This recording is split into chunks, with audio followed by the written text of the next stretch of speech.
All right, so here's a book that I used in my company, and I've shared with other members. I've modified it a little bit since then, but only to keep up to date with the financing programs. And I really haven't shared too much of this lately because I'm sharing mostly the maximum capacity now. But here's a book if you're not on max capacity.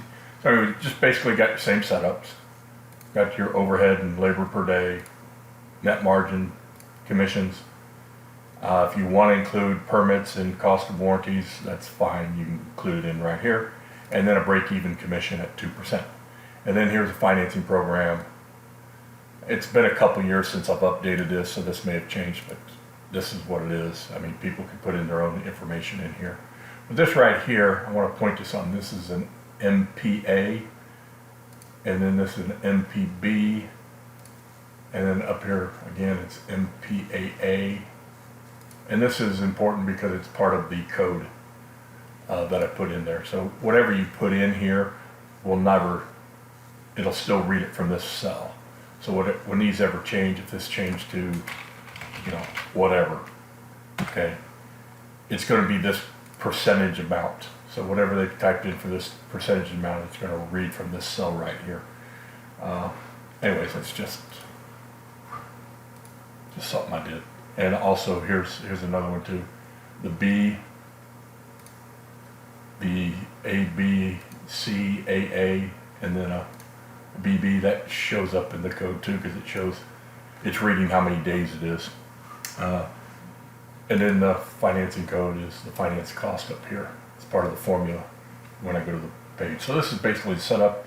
What I've done is I've created tabs down here for an 80 and 90% furnace upflow, condenser coil, condenser only, coil only, AC 80, AC 80 two-stage, AC 90 two-stage, and all this. And I'm kind of turning away from coaching this right now because of the max capacity processes.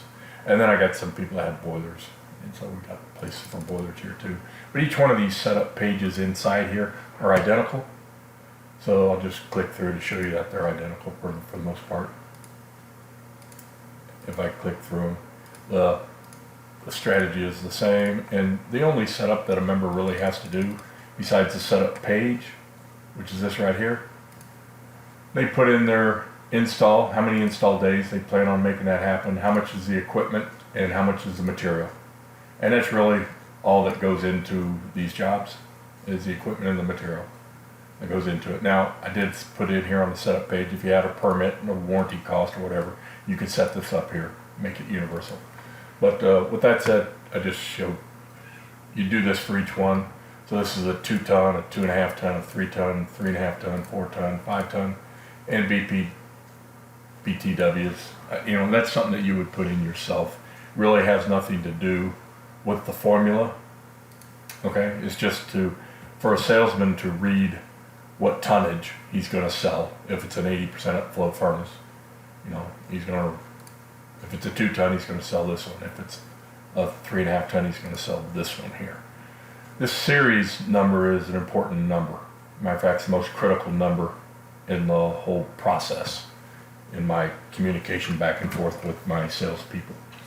So anyways, I'll get to that here in a minute. But here is, okay, this would be the cash price. So if this went up, if this went to $3,000 on the equipment, obviously that cash price changes. And the total investment changes in GE Capital.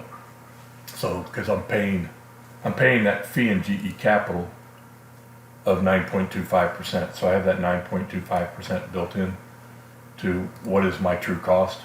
So this is my cash price. This is going to be my payment price. It's going to be built into the payment. Just want you to know that's built into the payment.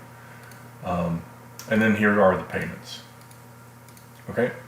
And these are just factors. You can see the payment factor in the formula, that MPA that I talked about. And MPA is this right here. So it's reading it from there. And then this would be the MPB, MPAA, and MPBB. So it's just, all that's doing is taking MP9, which is this right here, which is my cost, when I'm financing, because I got to put in that 9% fee over and above what my cash price is when I'm offering financing. So I'll always offer this to the customer and then discount it down to this. So I've got that 12.9 or that 9.25% figured in.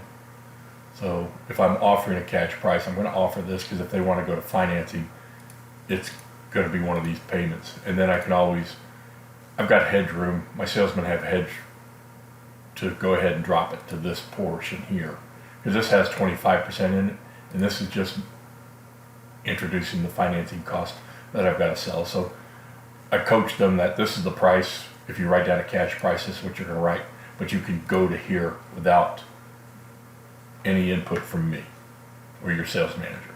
Okay, to go less than this, you got to go with your sales manager. Okay, and now from here, that's 25%, so 75% of this is break even. This has a 25% margin in it with commission. Okay, and that's how it's done. Now this series piece, this is for when a salesman calls up and says, "Hey, Jim, I've got a serious question. I got a serious question. I got a serious question." Sounds like serious, right? So it lets me know that he's trying to get to break even. He wants to get this job. Mrs. Jones has a problem or a question about the job, so he says, "Hey, I got a serious question." So if he says serious, or if he says series, the customer thinks he says serious question. So the customer's listening to this on their phone, and so I know what break even is. He knows what break even is. He knows how low he could go, because the customer is, to use Scott Brinkley's terminology, the salesman has already done his shit. Now I'm trying to think of what it is. Anyways, he comes down and finds out what the where the customer needs to be, where they will be. Okay, and Brinkley's got a terminology for it. It just escapes me right now, but I like it. I'm getting better at it. I'm just not there yet. So anyways, this is my break even. So I know how low I can go, and the salesman knows how low they can go. And if a customer said something like $5,000, they say, "I just can't go there, Mrs. Jones." But if they say something like $8,000, $9,000, that's why they call in their sales manager and says, "Hey, I've got a serious question for you. I've got Miss Jones out here, and the price is $12,233. She wanted to finance it. Is there anything we can do here?" "Well, sure, we can do that." So we'll end up doing this, but I can't finance that. It's going to be a cash price to do it. Anyway, that's kind of how we use this book, and how my salesmen use this book. We use this all the time. But anyways, just want to pass that on. Okay, how do I stop this again?